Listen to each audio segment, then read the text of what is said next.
Hello everyone, I am the Storyteller and I am here to help you today. I know you use this video to fall asleep, so before that, like the video and subscribe to the channel. Also, where are you from and what time are you watching now? Get comfortable and relax. I arrived at the old roadside and early in the morning the owner had given me the keys a week before along with a set of instructions. He wanted me to renovate the place. I never stayed overnight at a job site before, but he insisted that I finish the work in a short amount of time. He said the inn had been abandoned for years and that it needed to be ready for new guests by the end of the month. He paid me well, so I said yes. When I pulled off the highway and saw the building, I noticed missing shingles, cracked windows, and a faded sign. Nothing seemed unusual at first. It was a large wooden structure with 2 floors, maybe 10 rooms total. There were no cars, no people, just the empty parking lot and a dead tree nearby. The sky was pale and the wind was quiet. I unlocked the front door and stepped inside. The lobby smelled like mold and old furniture. A reception desk stood against the far wall. Its surface had stains and scratches. There were wooden chairs along the sides and a dusty old couch near the entrance. The whole place felt stale. I touched the banister of the staircase leading to the second floor. The wood felt damp, the air was stuffy, and I decided to open a few windows before I carried in my bags. I walked around the ground floor to see what needed to be done. The walls had old wallpaper peeling off, the floors creaked.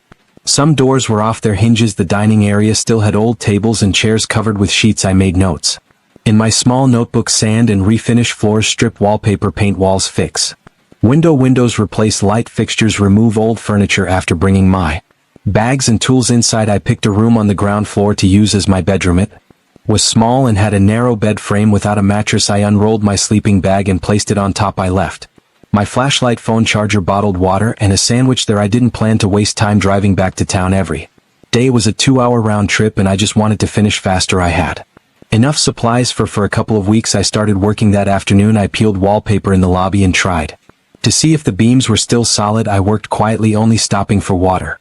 Late in the evening I took a break and sat outside on the old porch. The sky was getting dark. No cars passed by. The wind picked up a bit and I heard branches rubbing against the side of the building. I went back in and climbed the stairs, checking each room. Most were identical: a single bed frame, an empty closet, a small table and a chair. Nothing strange, just old and neglected. I walked through the hallway, slowly shining my flashlight in corners where the dim ceiling lights didn't reach. As I headed back downstairs, I thought I heard something. It sounded like soft footsteps behind me. I stopped and turned around. There was no one there. I stood still for a moment. I could hear my own breathing, nothing else, probably an echo or my imagination.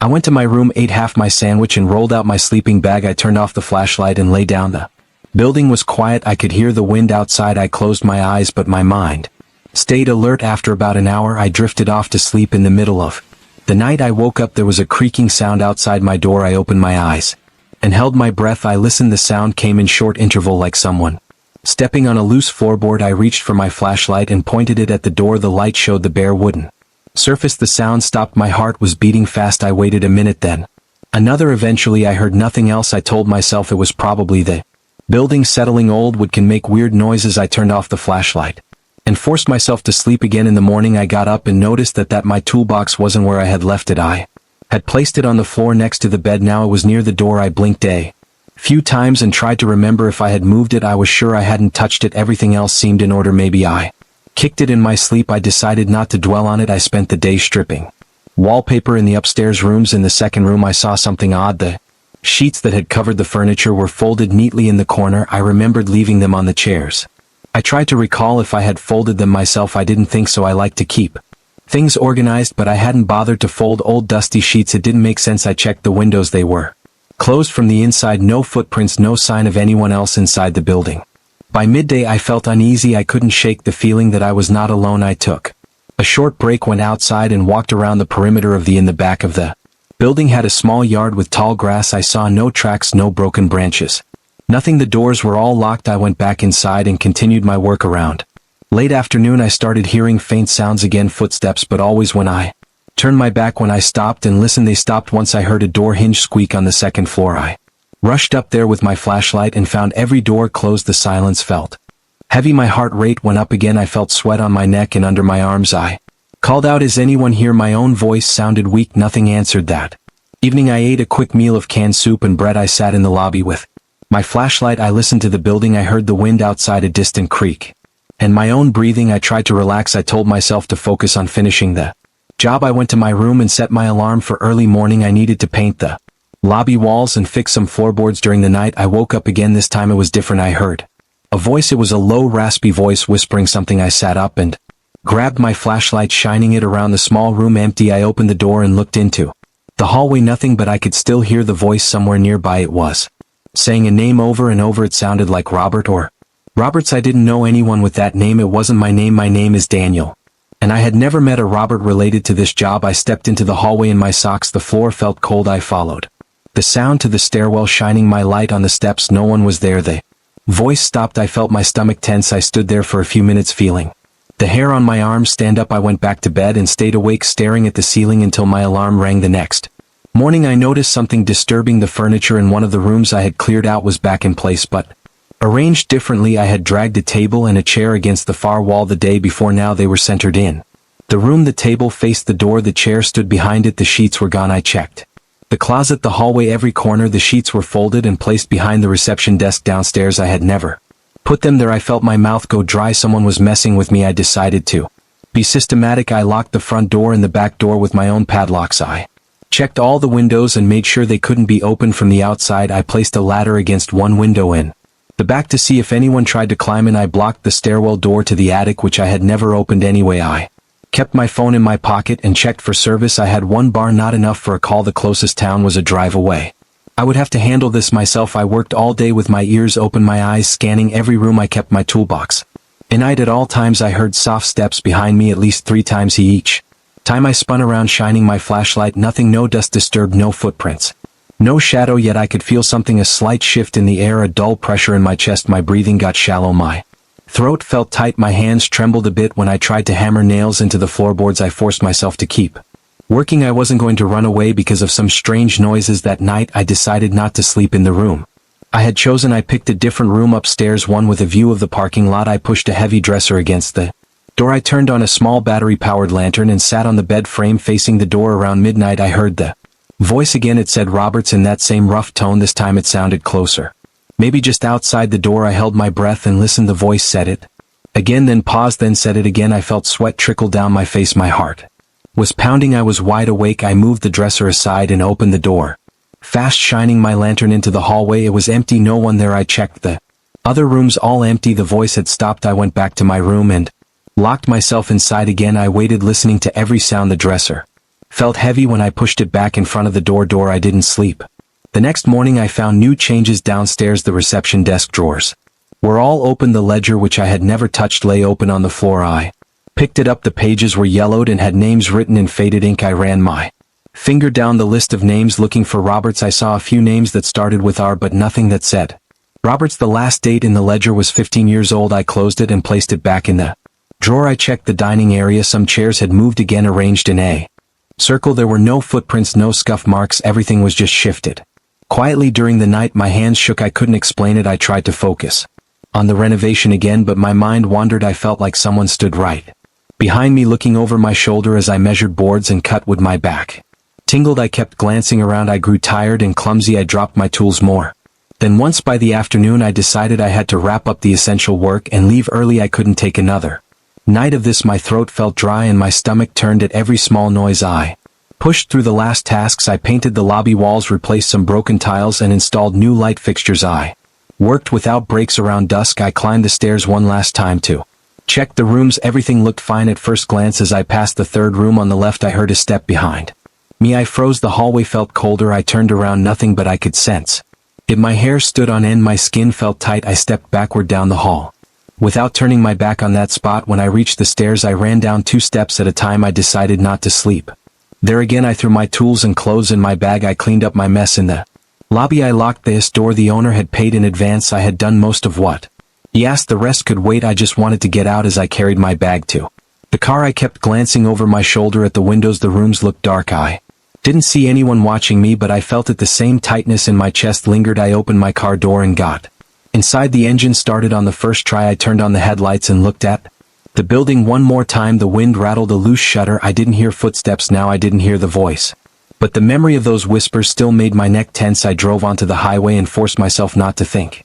too much. I kept my eyes on the road until I reached the next town. I never went back there. I never told the owner what happened. He sent me a message a week later asking when I would finish the final details. I lied and said I had An emergency. He never responded after that. I don't know if he hired someone.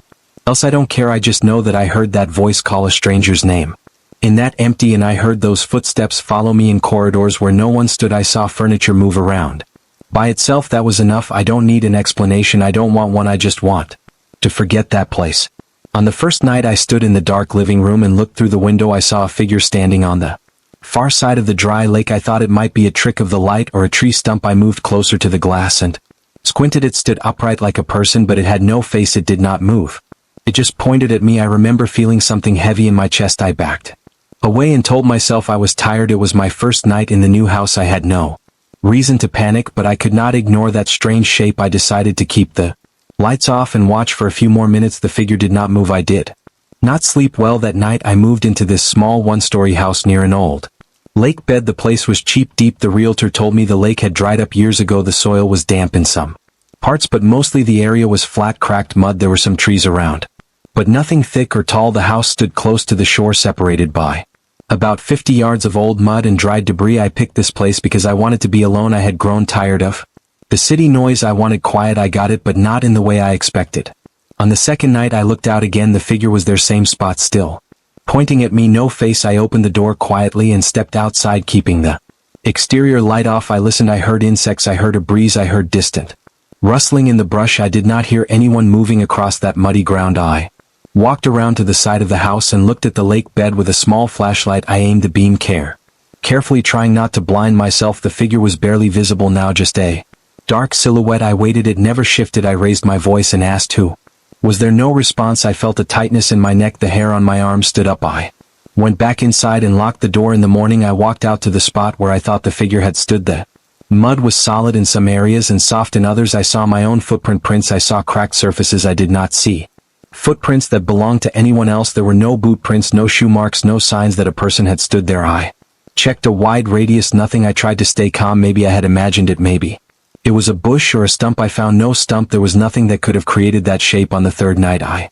stood at the window again. The figure was there again, exactly the same position. It pointed at me with its right arm. I still could not make out a face. It was just a dark shape, like a person wearing dark clothes, but there were no details, no features, no highlights. I tried to open the window and call out. The window made a slight creaking noise. I said, "Hey," no response. I yelled, "Who are you?" The figure remained still. I felt sweat on my forehead. I closed the window and locked it. The phone had no service here. I had meant to fix that, but I had just moved in and had not gotten around to it. I had some old cell signal boosters in a box. I decided I would set them up in the morning. I went to bed that night trying to ignore the feeling that someone was outside watching me. I tried to sleep, but my ears kept picking up small noises, creaks in the house, a tapping somewhere behind the wall, a gust of wind against the glass. Then I heard a whisper. It sounded like my name. It came from outside the bedroom window, or maybe the living room. It was a soft sound, like someone saying my name through the glass. I shot up in bed, breathing hard. I turned on the bedside lamp. The whispering stopped. I listened, holding my breath. Nothing. I got up and went to the living room. I turned on a lamp near the couch and peered out the window. The figure was there, still pointing, but now it seemed closer. Maybe it had moved 20 yards forward. It no longer stood at the far edge of the lake bed. It was closer to my side. I felt my stomach drop. I locked all the doors. I closed all the curtains. I lay awake until dawn, listening for that whisper. I thought I heard it once more, but I told myself it was the wind. In the morning I checked the ground again. Still no footprints except mine. I looked carefully for any sign of disturbed soil. Nothing. The top layer of mud near my house was cracked but not broken by fresh steps. I tried not to panic. I told myself I had seen something that was not real, but I remembered the whisper. I remembered the shape. I remembered the way it pointed right at me. I spent most of that day unpacking and trying to get my cell phone booster to work. The signal here was weak. I managed to get a single bar after fiddling with the device on the roof. I tried calling a friend in the city, but the call dropped after a few seconds. I sent a text, but it did not go through. I told myself I would try again later. I ate a quick meal of canned soup and crackers. I kept looking at the front door, expecting to see it rattle or open, but nothing happened. During the day before sunset, I stood outside with my flashlight and inspected the area around the house. I walked the perimeter. I checked for footprints, for any evidence of a person hiding. I found nothing. I felt the air get cooler as the sun dipped low. I felt a pressure in my chest as I imagined that figure appearing again. I told myself I would handle it calmly. I would try to ignore it. I would treat it like a weird hallucination. Maybe I was stressed that night. I closed the curtains early and decided not to look outside. I turned on the TV and watched old DVDs because there was no cable. The volume was low and I tried to focus on the show. After a couple of hours I got up for a glass of water. I walked into the kitchen and glanced at the window over the sink. I froze. The figure stood there on my side of the lake bed, now closer, maybe 10 yards from my porch steps. It pointed at me. I felt my hands shaking. I turned off the kitchen light and stood in the dark. I looked again. It was still there. I could see it because of the moonlight. I could not see a face. It was like a human shape cut out of darkness. I whispered, "Go away." My mouth felt dry. I waited. The figure did not move. I heard something outside, a scraping sound near the porch. I stepped away from the window and bumped into a chair. I felt a bead of sweat rolling down my spine. I moved slowly to the living room and looked out the front window. The figure was still near the porch. It had not come closer, but it was close enough that I could make out its arm raised toward me. I locked the windows. I checked the back door, locked. I picked up a heavy wrench from my toolbox in the hall. I waited. The TV was still on in the other room, but I did not move to turn it off. I stood there gripping the wrench, listening to the silence. After a long time I heard a whisper again. It said my name. I heard it clearly, this time as if someone stood right outside the wall and spoke through it. I felt my heart racing. My legs felt weak. I wanted to shout back, but I could not form words. I ended up sitting on the couch with all the lights off, holding the wrench, breathing quietly. I listened for any sound of movement, but I heard only the occasional whisper of my name. After several hours the sky started to lighten. I got up and looked out the window. The figure was gone. There was only the empty lake bed. My porch was still intact. No footprints, nothing. I could not understand how something could stand there and leave no trace. I spent the next day driving into town. It took about 40 minutes on a dirt road. I stopped at a small convenience store and tried to ask the clerk if anyone ever came out by the old lake bed. He looked at me with confusion. He said not many people go out that way. I asked if there had been any kind of strange sightings. He shrugged. I asked if there was a police station nearby. He said the nearest one was a few towns over. I tried making a phone call from my cell phone outside the store. The signal was weak. I managed to reach a friend's voicemail. I said I was having weird problems at my new place. I asked him to call me back. I did not go into detail because I felt embarrassed. I felt like he would laugh at me. I returned home in the late afternoon. As I approached the house I felt a growing sense of dread. I checked around the property again before sunset. Nothing unusual. I went inside and decided to keep all the lights on. This time I ate a simple meal of bread and cheese. I tried to watch a DVD, but my stomach was turning. I sat near the front door with my flashlight and wrench, waiting. When it got dark I looked out. Again the figure was back, standing about where it had been the previous night. It pointed at me through the window. I felt my throat tighten. I pushed the sofa against the door and wedged a chair under the doorknob. I dragged a dresser from the bedroom and blocked the back door as well. Then I stood by the window and said, "What do you want?" I raised my voice. I tried to sound angry. No response. I shouted again, "What do you want?" The figure did not move. It just pointed. I hit the window with my fist. It made a dull thump. No reaction outside. I opened the window a crack and yelled, "Go away." Then I slammed it shut. The whisper came soon after. It said my name in a voice that was quiet but clear. It came from behind the glass right where I stood. I jumped back and nearly dropped the wrench. There was no one there, just empty air on my side and that figure outside. I paced the living room holding the wrench, breathing through my mouth because my nose felt stuffed up. My body was stiff. My shoulders hurt from tension. I looked at the figure again. It seemed closer to the house now, maybe just a step or two. I had not seen it move. It was just somehow closer. I thought about calling the police, but I had no signal in the house. I tried anyway. No luck. I wanted to run outside and confront it, but my legs felt weak. I stayed inside. The whispering continued on and off through the night. Sometimes I would hear it at the front window, sometimes near the back door, sometimes near the bedroom window. Always my name, just once, then silence each time I heard it. I froze, my heart pounding, my skin cold. I could not see any shadow through the curtains. I tried not to imagine a face. There was no face, just a shape. When dawn approached I looked outside again. The figure was gone. I left the house and walked around the area. No footprints, no sign of anything. I tried to stay calm. I decided I needed help. I packed a bag and drove back toward the town. On the way my car's engine light flickered and I felt the car losing power. I managed to get it to a small mechanic's shop near the convenience store. The mechanic said he would need a day to fix it. He didn't have the parts. One asked if there was a place to stay overnight. There was a small motel, nothing fancy. I considered staying there, but I had all my stuff at the lake house and I felt like I should not leave it unguarded. I ended up taking a taxi back, which cost me too much money. The taxi driver dropped me off at the start of the dirt road. He didn't want to go further. He said the road was too rough. I walked the rest of the way feeling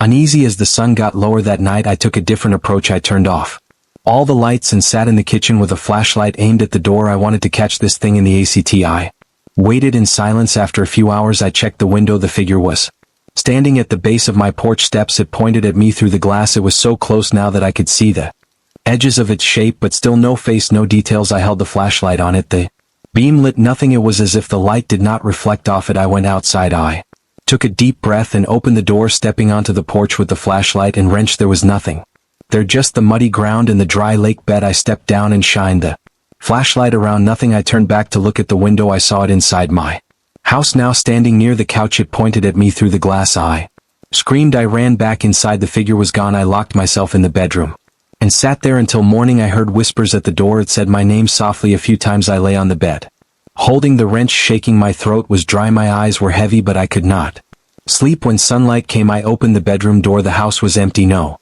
damage, nothing out of place. That morning I packed what I could carry and left on foot. I did not care about the rest of my things. I just wanted to get away.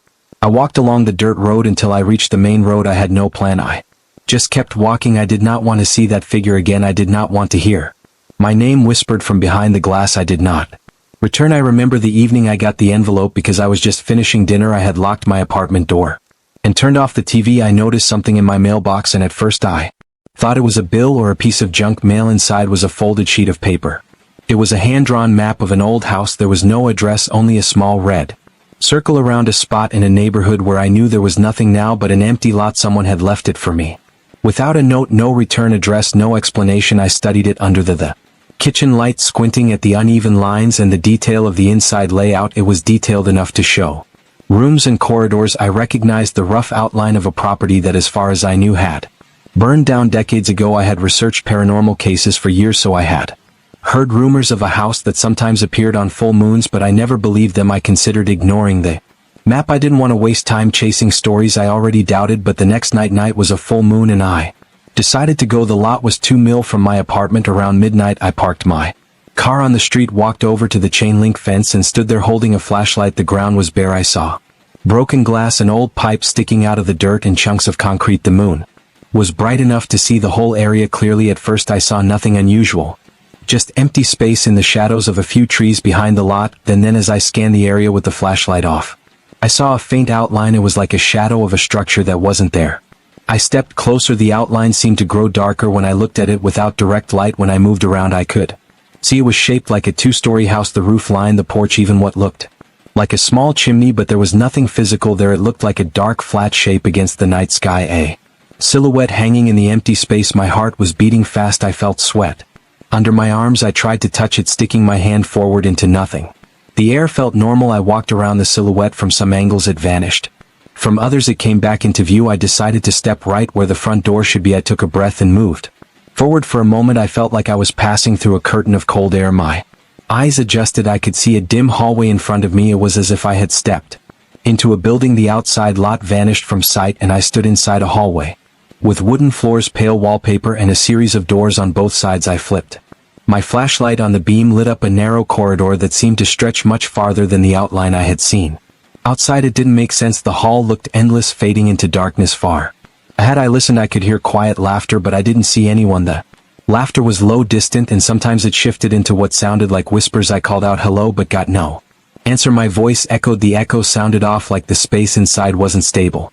I could feel my pulse in my neck. My mouth was dry. I decided to take a few steps forward. I passed several doors on my left and right. All were closed. Their surfaces looked old and worn. The doorknobs were simple and made of a dull metal. I reached for one doorknob. It was cold to the touch. I opened it, hoping to find a normal room. Instead, behind the door I saw another corridor, angled differently with a different floor pattern. I backed away and shut it. That didn't make sense. A door inside a house should lead to a room, not another corridor.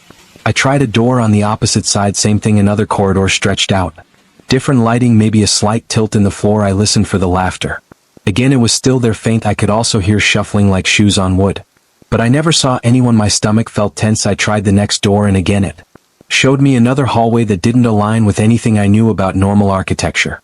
I kept looking over my shoulder, expecting to see a person or something standing behind me, but it was always empty. I smelled dust. The air felt cool. I decided to mark my path. I took out a pen from my jacket pocket and drew a small X on the hallway's wallpaper where I had entered. I tried to keep track of the doors I opened, but after opening a few and stepping through them, I noticed something disturbing. The corridor behind me sometimes changed. I would look back and see fewer doors or different wallpaper patterns. Once I turned around and saw the corridor slant downward slightly like a ramp. Another time I looked back and the X I had drawn was gone. I tried to remain calm. I told Myself, I had to keep a clear head. I slowed my breathing and tried not to panic. The floors creaked under my shoes.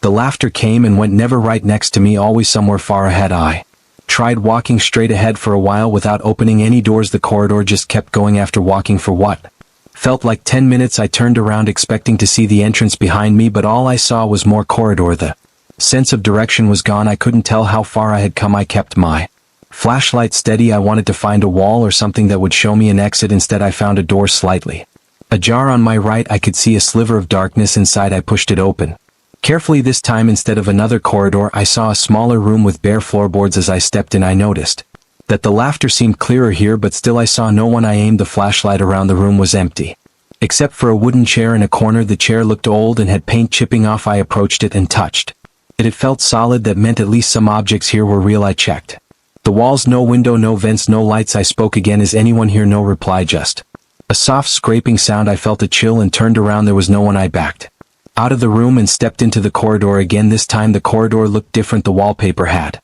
changed from a pale pattern to a darker brown. The floorboards were narrower. I felt my chest tightening. I tried to remember the way I came in, but I couldn't find any sign of it. I tried running back, choosing random doors. Every door led to another corridor. Sometimes I found a dead end, sometimes I found a hallway that twisted slightly. I never found the outside or anything familiar. At some point I sat down on the floor and tried to calm myself. My legs were shaking. I was thirsty. The flashlight beam shook as my hand trembled. I took a deep breath and decided to pick a direction and stick to it. I walked slowly, touching the walls, feeling the texture of the wallpaper and the occasional wooden panel. I tried to keep track of every detail, but after a few minutes the details changed again. Different style of door frames, different patterns on the floor. The place didn't follow any normal logic. I heard a short burst of laughter behind a door to my left. I opened it, shining the light inside. It revealed another corridor, but this one had a slight curve to it. I followed it, hoping maybe it would lead me somewhere else. The wood creaked. I smelled something musty, like old fabric. I listened carefully, but the laughter faded again. I heard what sounded like whispering, but I couldn't make out words. I felt sweat running down my back. My throat was dry. I wanted to find a way out. I tried every door I passed. Most of them led to corridors, some led to empty rooms. One room had a broken mirror on the floor, another had a small shelf with nothing on it, another had a rug rolled up against a wall. I touched these objects to make sure they were real. They felt solid but useless. None of them helped me escape. I considered that maybe I was hallucinating, but I felt too alert. I was certain I had stepped into something that shouldn't exist. I tried to think logically. If the house had once stood here, maybe I was inside some strange remnant of it, but I didn't want to waste time on speculation. I needed an exit. I decided to leave marks. I tore strips from my shirt. I had a cotton undershirt beneath my jacket, so I pulled off small pieces and tied them to doorknobs. I left a trail of these fabric pieces behind me so I could see if the place rearranged itself. After walking a while and returning to check the marks, I found them gone. The doorknob I had marked were different. The pieces of fabric had vanished. This made me panic. I started breathing fast and had to pause to slow down again. I whispered to myself, "Calm down." I tapped the floorboards with my foot, trying to see if there was any hollow space. They all sounded the same, just solid wood. I opened another door and found a corridor with a slightly lower ceiling. I followed it. I turned left at the next intersection, then right at another. I kept going. I no longer knew if I was heading deeper inside or back towards the entrance. I heard a distant scraping sound again, followed by a faint giggle. I shouted, "Who's there?" No answer. My voice sounded small in that place. I tried to listen for my echo, but it came back strangely distorted. I could feel my heart pounding. My legs felt tense. My arm holding the flashlight was getting tired. I tried residential ing once more, leaning against a wall and focusing on my breathing. I got up and kept moving. Eventually I noticed something different. The corridor ahead seemed lighter, as if there was a faint glow. I walked towards it, feeling cautious and a bit hopeful. As I moved closer, I realized it was the same corridor I had first entered. I recognized the wallpaper pattern from my first few minutes inside. I rushed forward, scanning the area for any sign of the entrance. I found the spot where I thought I had first come in. I stepped forward, shining the flashlight ahead. For a moment I saw darkness in the faint outline of the empty lot outside. I reached out and felt cold air. I moved slowly, and after a few steps I was outside again. I stood on the bare ground of the vacant lot. When I turned around I saw nothing but empty space. The silhouette of the house was gone. I aimed my flashlight around. The lot was just a vacant patch of dirt and debris. No sound, no corridors. I was sweating. My shirt stuck to my skin. I swallowed and tried to calm myself. I could still feel my heart beating hard. I backed away from the spot and walked towards my car. I looked over my shoulder several times. The empty lot stayed empty. The moon was Still bright. I checked the time on my phone. Only about an hour had passed since I arrived. It felt longer inside. That place. I stood next to my car for a while, breathing the cool night air. I thought about the corridor, the laughter, the changing doors. I didn't want to think about it too hard. I didn't want to lose my mind over it. I took another sip of water from a bottle in my trunk. My throat hurt a bit. My hands were still unsteady. I approached the fence one last time, shining the flashlight into the lot. I saw only dirt and trash, no silhouette, no sign of a house. I left. I drove home. With the windows down, feeling the night air on my face, I locked my apartment door behind me and tossed the envelope and map into a drawer. I sat on the couch, trying not to think about what had happened. I just focused on the plain details. I went there. I entered something that shouldn't exist. I got out. Over the next few days I went back twice. Each time I found nothing. The silhouette didn't appear. The lot looked normal. I never found any explanation. The corridor, the doors, the laughter, they stayed in my memory. I thought about trying another full moon, but I stopped myself. I knew what I had experienced. I didn't want to risk entering that place again. My nerves were still on edge. Sometimes at night I thought I heard distant laughter in my apartment hallway, but I knew it was just my imagination. I still have that map. Sometimes I unfold it and look at the lines. They make no sense. They don't match what I saw inside. There's no reason to believe the place follows any rules I understand. I remember touching those doors and feeling the cold metal knobs. I remember shining my flashlight down an impossible corridor. I remember the feeling of my heart pounding, the way my hands shook, and the relief when I finally escaped. I have no proof that anything happened. I have no recordings or samples. I don't know who sent me that envelope. I haven't told anyone the full story because I don't think they would believe me. They would ask for evidence I don't have. They would think I made it up, but I know what I saw and what I felt. I know that place existed, at least for a while, and that I was inside it. I have decided not to investigate it further. I don't want to open that door again. I don't want to feel those corridors shifting and laughing at me. I don't want to lose my sense of direction in an endless hallway. I just want to move on and not think about it. But even now, when I close my eyes, I can picture that corridor extending in front of me, door after door leading nowhere, laughing softly and never showing a single living soul. I arrived in the village late in the afternoon. The sky looked clear, but the air felt cold. My luggage was light. A few books, some notebooks, my camera, and a flashlight. I had a single goal. I wanted to learn about the local legend. I had read about it in an old university journal. It described a place in the mountains where a strange creature haunted the old stone houses. The author had never visited the village. He had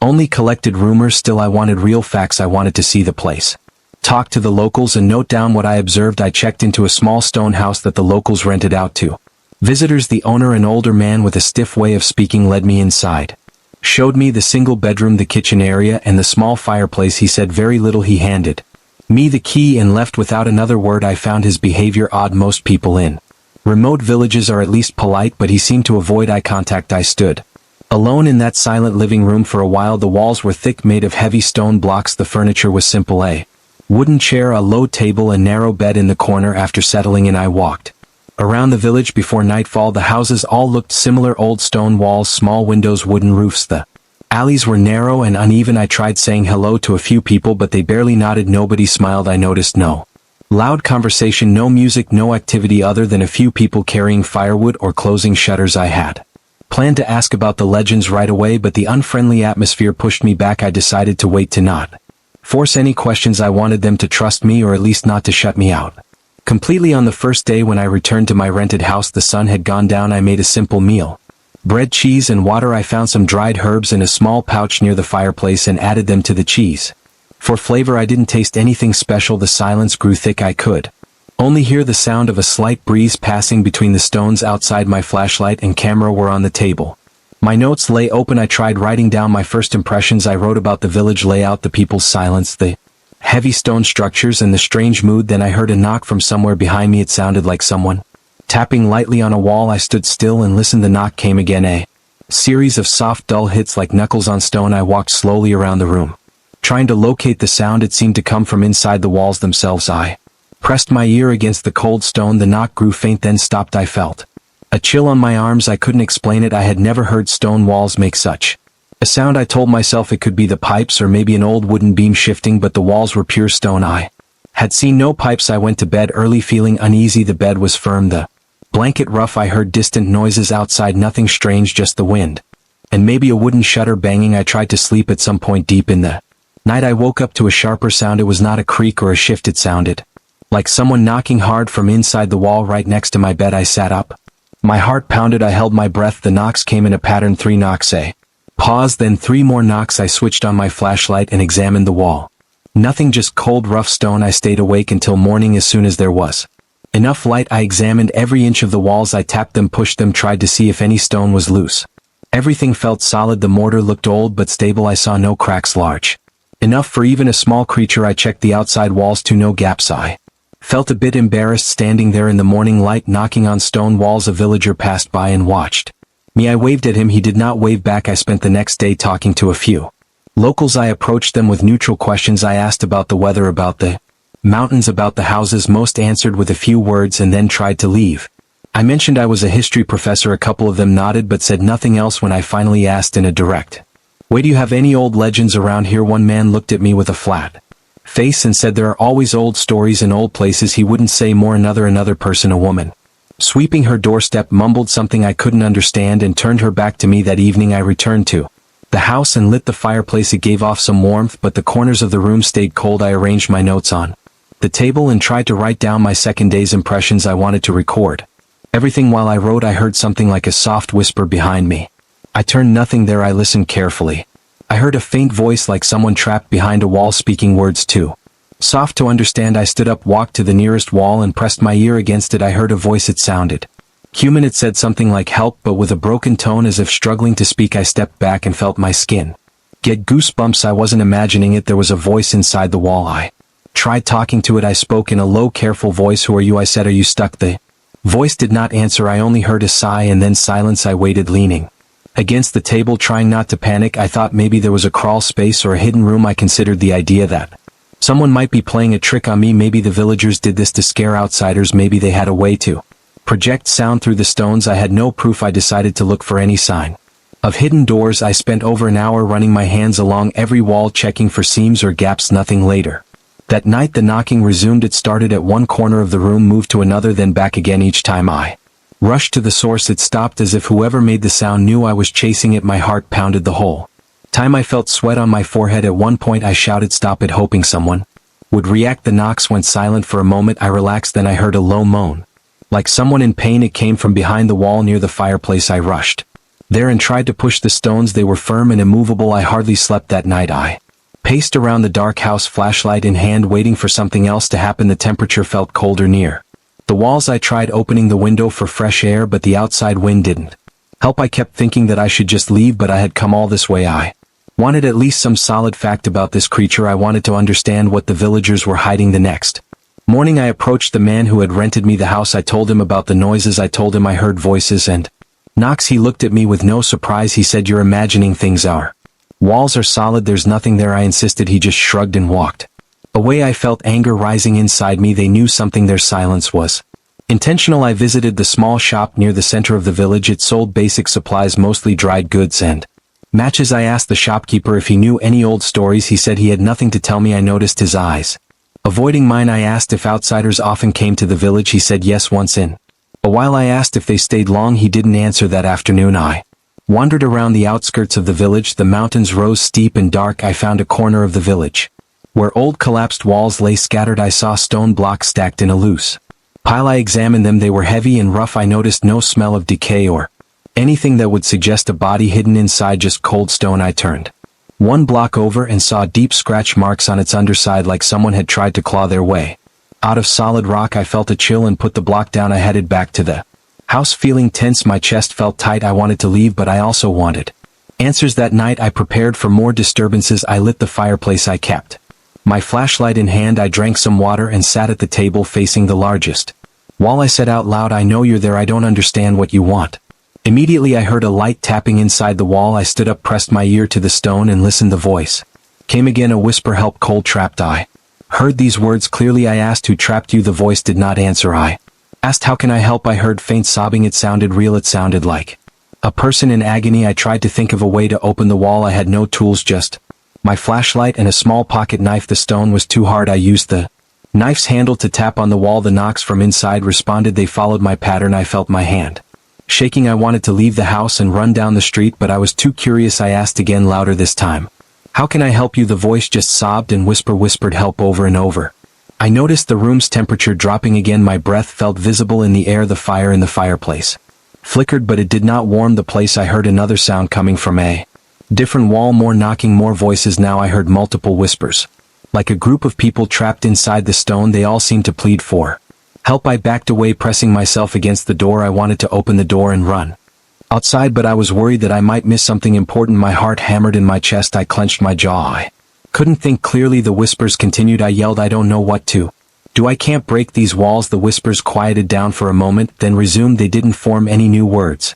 They just repeated the pleas. The knocks grew louder, not violent but steady and insistent. I grabbed my flashlight and shone it along the surface of the walls, hoping to see some crack. I saw nothing, just old stones carefully fitted together. After an hour of this, I couldn't take it anymore. I stepped outside. The street was empty and dark. I stood there, breathing fast, feeling the cool air on my face. I saw no lights in other houses. Everything seemed quiet out there, as if I had imagined the whole thing, but I knew I hadn't. I leaned against the stone wall of my house. From the outside it felt solid. No movement, no sound inside. I could still hear faint knocks. I spent that entire night sitting in a chair by the door, afraid to approach the walls again. My body felt tense, my head ached. Every so often I heard a whisper or a knock. It never faded completely. Sometime before sunrise I heard footsteps outside. I rushed to the window and looked it out. I saw 3 villagers walking past my house, not talking, not looking anywhere in particular. They moved at a slow pace, as if patrolling. I wondered if they knew what was happening. Maybe they did this every night, making sure the visitors stayed put.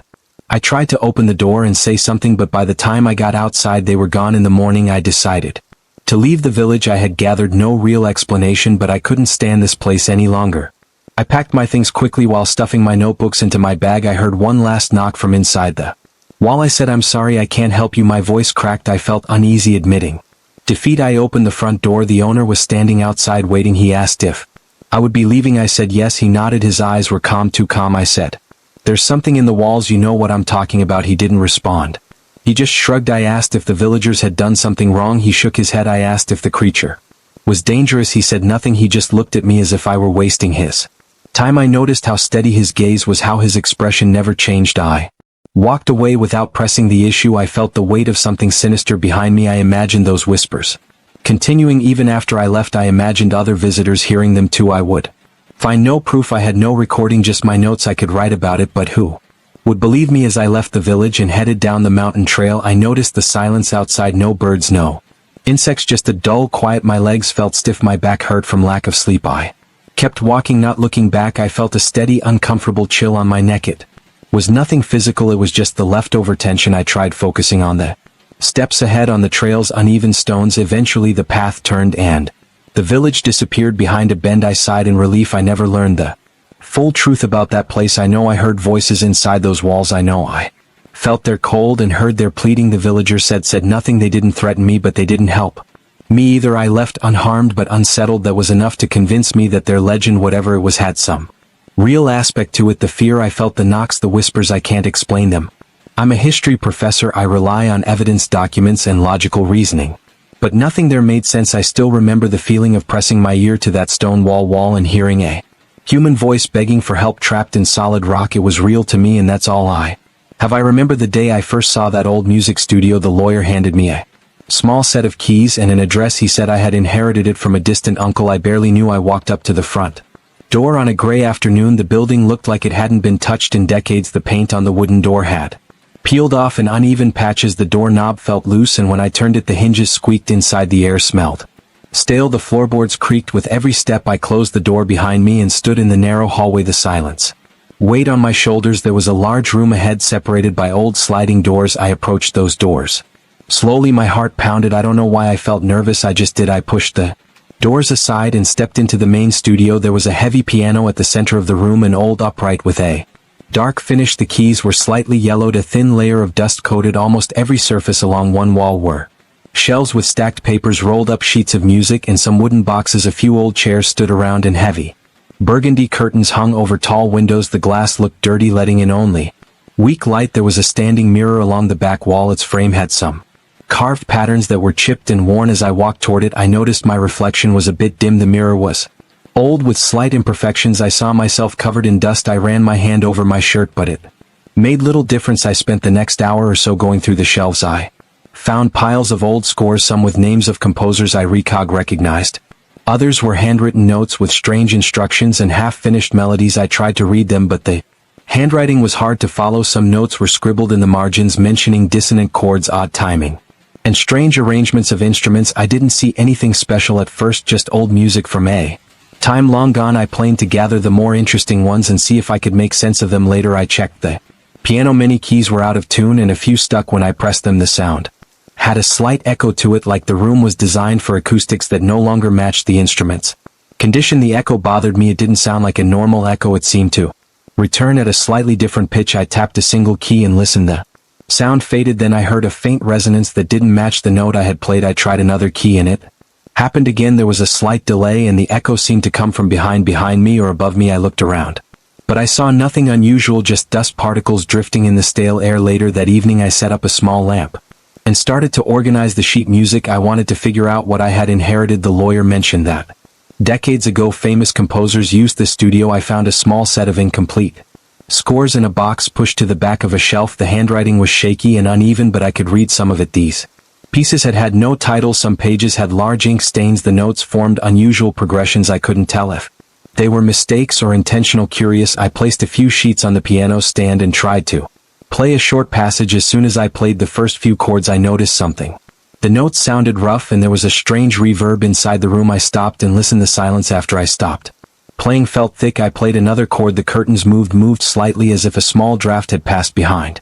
Have I remembered the day I first saw that old music studio. The lawyer handed me a small set of keys and an address. He said I had inherited it from a distant uncle. I barely knew. I walked up to the front door on a gray afternoon. The building looked like it hadn't been touched in decades. The paint on the wooden door had peeled off in uneven patches. The doorknob felt loose, and when I turned it the hinges squeaked. Inside the air smelled stale. The floorboards creaked with every step. I closed the door behind me and stood in the narrow hallway. The silence weighed on my shoulders. There was a large room ahead separated by old sliding doors. I approached those doors slowly. My heart pounded. I don't know why I felt nervous. I just did. I pushed the doors aside and stepped into the main studio. There was a heavy piano at the center of the room, an old upright with a dark finish. The keys were slightly yellowed. A thin layer of dust coated almost every surface. Along one wall were shelves with stacked papers, rolled up sheets of music, and some wooden boxes. A few old chairs stood around and heavy burgundy curtains hung over tall windows. The glass looked dirty, letting in only weak light. There was a standing mirror along the back wall. Its frame had some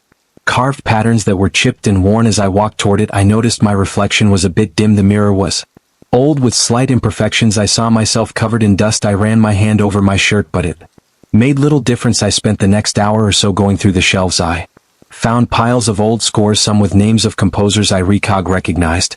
Others were handwritten notes with strange instructions and half-finished melodies. I tried to read them, but the handwriting was hard to follow. Some notes were scribbled in the margins mentioning dissonant chords, odd timing, and strange arrangements of instruments. I didn't see anything special at first, just old music from a time long gone. I planned to gather the more interesting ones and see if I could make sense of them later. I checked the piano. Many keys were out of tune and a few stuck when I pressed them. The sound had a slight echo to it, like the room was designed for acoustics that no longer matched the instruments.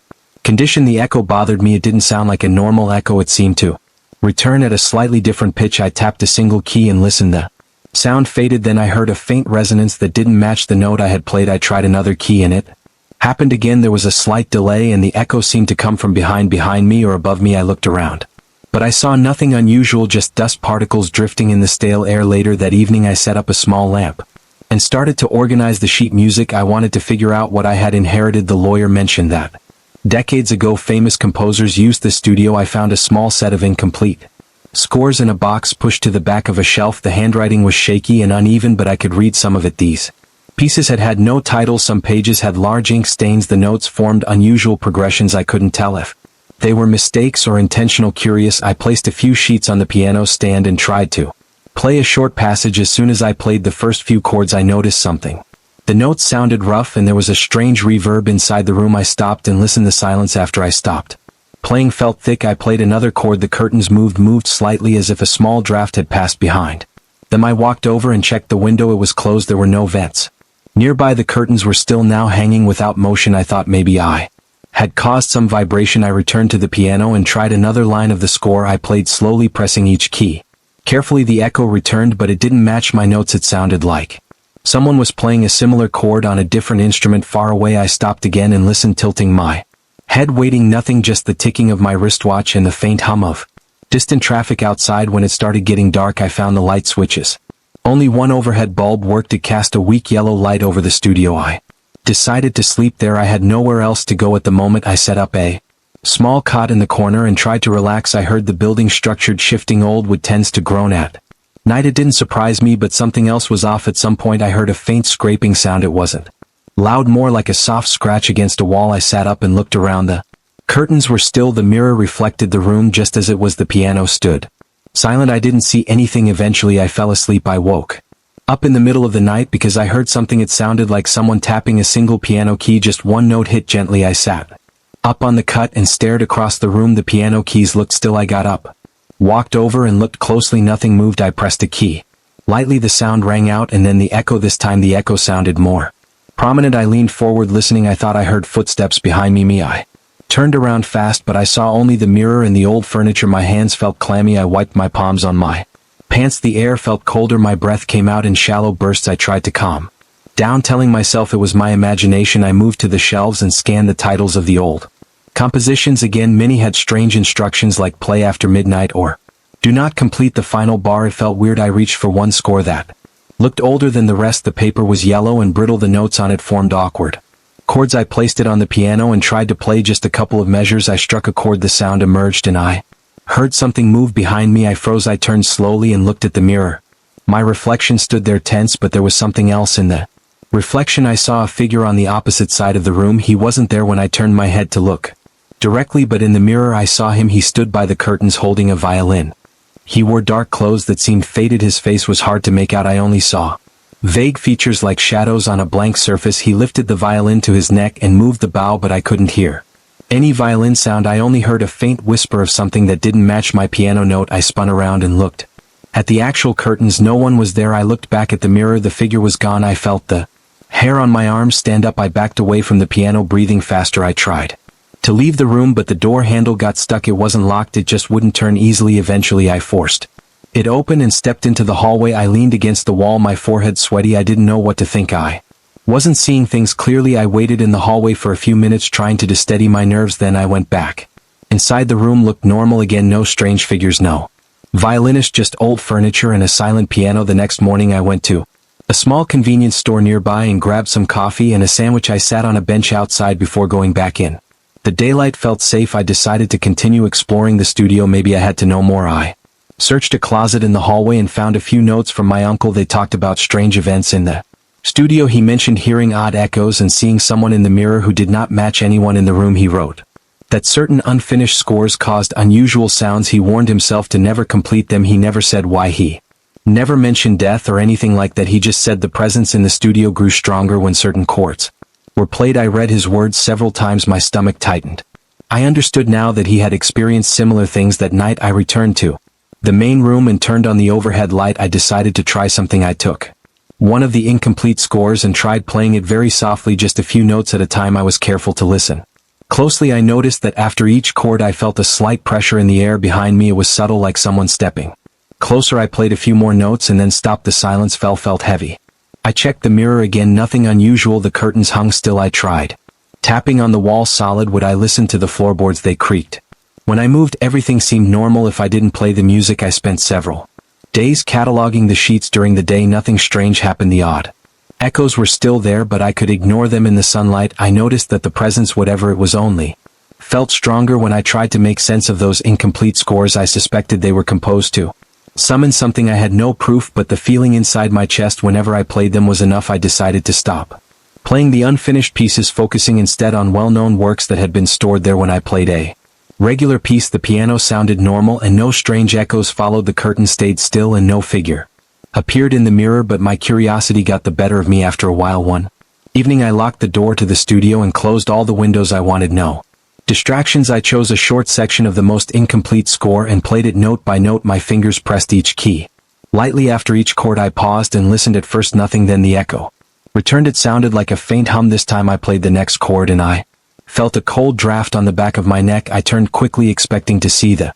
figure. Instead I saw the mirror's reflection. The violinist stood there, Again, this time a bit clearer, I saw him lift his violin and move the bow slowly. Still no sound. I noticed his eyes were hollow as if he had none. I could see the studio behind him in the reflection, but no one actually stood there. When I looked away from the mirror, I felt my heart pounding. I backed away, but I still faced the mirror. The figure seemed to lean forward as if listening to me play. I could not make out any details on his clothes except that they were old-fashioned. I stopped playing and pushed the score away. I stepped back and waited. The reflection returned to normal. My own image stared back. I wiped sweat from my forehead and breathed fast. My arms felt weak. I sat down on a chair and tried to think of what to do next. I decided to avoid those scores completely. I took all the unfinished pieces, put them into a box, and pushed it deep under a shelf. For a few days I left the studio every evening and stayed in a cheap motel. I tried not to think about it. When I returned, I left the mysterious sheets alone. I played only neutral pieces, random scales, or I just sorted through old boxes, but every night I slept there I heard small sounds. I heard the piano creak as if someone pressed the key softly. I heard the curtains flutter even though no windows were open. I heard faint tapping sounds coming from corners of the room. These were quiet but impossible to ignore. I tried covering the mirror, but the sheet I hung over it kept sliding off. By morning I checked the window frames for drafts and found none. The door knobs rattled softly now and then as if someone gently tested them from the other side. On one particular night I decided to confront whatever was happening. I thought if I played all the chords and one of the unfinished scores quickly, maybe I could see what this presence really was. I turned on all the lights I could find. I placed the score on the stand and set my fingers on the keys. My heart was racing. I pressed down on a series of chords, ignoring how strange they sounded. The piano's voice cracked and groaned. The echo came back louder, mismatched, almost a sighing sound that made the hairs on my neck stand up. I forced myself to continue. Each chord felt heavier. The air got colder. I felt my hands shaking. Then I dared to look in the mirror. The figure was there, closer, right behind my shoulder. In the reflection, he moved the bow of his violin along the string slowly. I saw his arm move. I heard nothing from the violin, but I heard him breathe a soft, raspy breath near my ear. I froze. I stopped playing and jumped up. I turned around, and nothing was there. I turned back to the mirror, my reflection alone. The figure was gone. I realized I would never find peace here. If I tried to finish those pieces, the presence would not leave me alone. Each chord drawn from those strange manuscripts brought it closer. It never spoke. It never touched me. It never harmed me, but it made sure I couldn't relax. I couldn't compose anything new. Every time I considered working on my own music, I thought about that presence. I stayed up late just sitting at the piano, afraid to press A to open the box again. As I pressed the metal into the latch, I heard that whisper again. It said my name a bit louder this time. I turned around fast, holding the metal bar in my hand like a weapon. I saw something in the corner near the doorway. It looked like a dark shape, a figure with no clear details. It stood still. I could not see a face or hands. It was like a silhouette. I stepped back and almost tripped on the box. I felt my chest tighten. My breathing got faster. I thought about running, but I wanted that watch. I tried to speak, but my voice sounded weak. I said, "Who's there?" The figure did not answer. I could not hear anything but the small soft sound of chains moving above me. I tried to focus. I tried to think logically. Maybe it was a shadow from something outside. I walked a few steps toward it, holding the metal bar up. It did not move. I approached slowly. My stomach felt tense and my legs felt heavy. When I got closer, it faded. It was not like it disappeared suddenly. It just sort of blended into the darkness. I swung the metal bar through the spot where it stood. Nothing was there. I turned back toward the box and tried to calm down. I told myself I had to keep going. I knelt down again and pried open the latch. The box creaked. It was dark inside the barn, but some light came through the gaps in the walls. I could see the shape of something wrapped in cloth. I reached in and felt around. The cloth was rough inside it. I felt something small and round. It had a chain attached to it. I smiled for a second, relieved that I found the watch before I even pulled it out. I heard a scraping sound on the floor behind me. I froze. My back felt cold. I looked over my shoulder and saw something move near the wall. I stood up with the watch in my hand, still wrapped in cloth. I looked at it and felt a sense of relief, but I also felt dread. The presence in the barn seemed stronger. As I moved toward the exit, the doors creaked. They moved a few inches. I tried to understand what was causing it. There was no wind. I walked slowly, keeping my eyes on every corner. The barn felt cramped, like it was closing in on me. The chains overhead rattled again, louder this time. I looked up and saw them swinging more than before. I whispered to myself, "I need to get out." I held the watch tight and stepped forward. The dirt floor felt loose under my boots. I tried to walk straight for the door, but I heard that voice again. It said my name, louder, almost hissing. I stopped. My pulse was hammering. My hands were sweating. I gripped the watch until my knuckles hurt. I forced myself to keep moving. I did not want to talk to it. I did not want to look at it. I just wanted to leave. Halfway to the door, I saw the figure again. It was near a large wooden beam. It seemed darker than the shadows around it. I saw it tilt its head, or at least it seemed to. I heard a faint whisper, "Not Words just a soft sound. I looked for any detail, feet on the floor, eyes, anything. But there was nothing. It was like a hole in the darkness. I felt my stomach churn. I raised the metal bar again and said, I'm leaving. I have what I came for. The figure did not move. I stepped to the side, hoping I could circle around it. As I moved, the figure shifted. It stayed in front of me, blocking my direct path. I looked down at the watch in my hand. I could see a bit of detail now. It was an old silver pocket watch with a chain and a small latch. My grandfather always carried it. I remembered the ticking sound it made. Now it was silent. I wanted to open it, but my hands were shaking. I kept my eyes on the figure. I stepped left again. The figure swayed slightly. I heard the chains above creak and rattle. One of them hit a beam and made a sharp metallic sound. I flinched. The figure remained in place. I tried a different approach. I decided to walk straight at it. I moved forward, gripping the watch and the metal bar. My heart felt like it would burst. I took one step, then another. The figure got clearer. It was not just darkness. It had a shape like a tall man wearing dark clothes, but I could see no details at all. It was like looking at a person painted completely black, standing still. The whispering became clearer. It said my name over and over, slowly, each time quieter but more insistent. I felt my legs tremble. I felt a chill on my arms and face. I stopped a few feet away. I realized I was breathing hard. I tried to calm down. I'm taking this watch, I said. I don't know what you are, but I'm leaving. The figure stayed silent. I stepped forward. It moved away, sliding backward into the shadows. For a second I thought I could escape. I hurried toward the door, not looking back. The door was half open, but as I got close it creaked and swung inward, closing halfway. I reached out and pulled it, but it felt heavier than before. I strained my arm muscles. It gave an inch or two, then stopped. I tried again, pulling with all my strength. My fingers slipped on the old wood. My hand hurt from the pressure. I let go and stepped back, breathing fast. I turned around and saw the figure near the back of the barn. The chest was still open. I saw the cloth lying on the floor. It felt like the figure was attached to that spot, to that chest, to the watch. I realized I needed to open the watch. Maybe there was something inside it that would help me. I gritted my teeth and found a stable spot to stand. I placed the metal bar under my arm and tried to open the watch with my thumb. The latch was stiff. I pressed harder. Finally it opened with a click. Inside I saw the watch's hands stopped at a certain time, probably the time my grandfather last wound it up. There was no inscription, just old faded numbers. I expected something else, but it was just a watch. I looked back at the figure, confused. It remained still, its presence heavy in the barn. The chains rattled. The doors creaked again, moving slightly. I tried to talk again. I have the watch. I'm leaving. Let me go. The figure did not respond. I felt trapped. The silence pressed against my ears. I could hear my heart pounding in my own skull. I had to find a way out. Maybe a window, maybe a loose board. I walked along the side of the barn, keeping my eyes on the figure. It did not rush at me. It did not vanish. It just stood there, watching, or at least facing my direction. I found a loose board near the corner. I tried to pull it off. My fingers hurt on the rough wood. I managed to get some leverage and yank it loose. Behind it there was nothing but more boards. No exit there. I cursed under my breath. I considered running at the door and trying again. I turned toward the door and saw it had opened a few inches again. I did not understand how. I moved toward it slowly. The floorboard squeaked under my feet. The figure stayed behind me. I felt its presence on my neck, like it was staring at me. Every hair on my arm stood up. I got to the door and pulled. It moved a bit more this time. I realized it was giving way slowly. I tried to ignore the rattling chains. I tried to ignore the voice whispering my name. I focused on the door. I pulled harder, grunting, putting all my weight into it. The door gave another inch, then another. I felt a rush of fresh air against my face. It smelled better than the inside of the barn. I pulled again and the door opened enough for me to slip through. I heard a sudden scraping sound behind me. I turned my head and saw the figure moving closer. It did not walk like a person. It just glided forward, slow and steady. I felt panic rising in my chest. I stepped outside and turned around to look back, and the figure stopped at the threshold just inside the barn. It did not come out. It stayed there, almost blending with the darkness inside. The chains were still rattling. The doors creaked again, but this time from outside I could see no wind, no reason for them to move. I backed away, still holding the watch. The figure stayed where it was. Its whispering stopped. I felt my breathing slow down a bit as I realized it was not chasing me. Outside I put the watch in my pocket. My hands were shaking and my legs felt weak.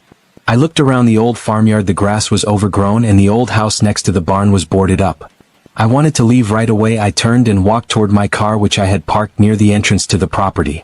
Every step felt heavy, but with each one I felt better. I could still smell the barn on my clothes, that stale air and moldy straw scent. As I reached my car, I turned back to look at the barn one last time. The doors were closed again. The place looked normal from the outside, just an old abandoned building, but I knew what I had seen. Something was in there's something that did not want me to take the watch. I got into my car, started the engine and drove away, trying not to look back. My chest still felt tight and my head was pounding. I wanted to get far Away from that place on the road I pulled over after a few miles to catch my breath. I took the watch out of my pocket and opened it again. The hands were still stopped pointing at an old time that meant nothing to me. There was no inscription, no message, but I had the watch and that was all I came for. I did not understand what that figure was or what it wanted. I did not know why it whispered my name. I only knew that I had gotten out and that it stayed behind. I never wanted to return to that farm again. I did not care if the figure stayed there forever guarding that barn and those old chains. I had what belonged to my grandfather and I was done. I started the car again and kept driving. Even though my hands trembled on the steering wheel and my ears still rang with that whisper, I was leaving. I was leaving and I was not going back. I saw the old gate leaning against a broken hinge when I arrived. The paint on the metal bars had flaked off long ago, leaving behind rough brown patches of rust. There was no one around. The wind pressed a damp smell of rotting leaves against my nose. I had not been back here since I retired. I never planned to return, but I came anyway. I was not sure why. Maybe I just wanted to see what became of the place. Maybe I wanted to settle something in my mind. I stood there looking at the front doors of the old sanatorium. They were closed but not locked. The front windows were covered in a layer of dust and dirt. I could not see inside clearly. I pushed on the doors and they opened with a dry scraping sound. I stepped into the lobby. The air inside felt heavy and smelled stale like wet paper and old cloth. There was a wide reception desk to my left. The surface was chipped and the drawers hung open empty. I remembered sitting behind that desk in my white uniform, listening for the sound of patients arriving in wheelchairs or on gins. Now the floor was covered in dirt and crumbled plaster. The ceiling above had a large crack. I could see a piece of metal pipe running overhead. A few drops of water gathering and then falling slowly onto the floor. I heard something rustle behind me. I spun around. There was nothing, just the sound of the wind pushing through the gaps in the old window frames. My heart beat a little faster. I walked forward slowly, stepping over broken tiles and scraps of old paperwork. I tried to breathe quietly, but my breaths came out in short puffs. I told myself I was just nervous.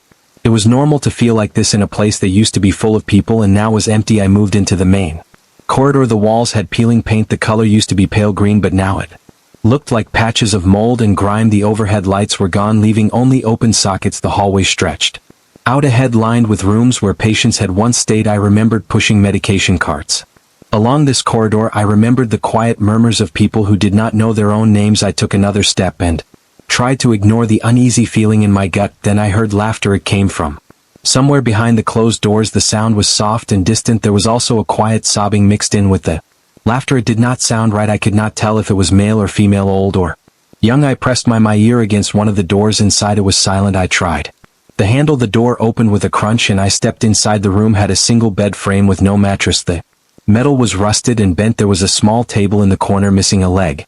The floor was damp. I smelled something like moss and old wood. I listened carefully, but I heard nothing. Now I turned to go back into the corridor, and in the doorway I thought I saw a shape pass by. It was fast and silent, like a shadow without a person. I rushed forward into the hall. Empty. I stood there, heart pounding, trying not to panic. I kept moving, checking each room. Most were empty. Some had overturned chairs, broken cabinets, or piles of old sheets rotting on the floor. In one room there were several rusty bed frames lined up. I swear I saw a figure standing at the far end near the window. It looked hum-sized, but had no distinct face or features. I blinked and looked again. It was gone. I walked toward the window, feeling the uneven floor under my boots. The window was dirty. Outside I could see the tall grass and a few dead trees. There was no one out there. I heard that strange laughter again. It echoed through the corridor. I followed the sound. My throat felt dry and my palms were sweaty. I wiped them on my pants. I heard soft crying. Now it sounded like a patient in distress, someone in need of help. My old nurse instincts told me to see if I could help, even though I knew this place had been abandoned for years. I moved toward the sound. It seemed to shift from one hallway to another. I passed an old treatment room. Inside I found a few gins with their wheels rusted in place. One gurney still had a stained sheet draped over it. I lifted the sheet. There was nothing underneath, just a bare metal surface and some dirt. I left the room. As I moved deeper into the building, I began to feel a pressure behind my eyes. My head started to ache. The sound of crying and laughing came and went. Sometimes it sounded very close, just behind a closed door. Other times it was distant, as if at the far end of the corridor. The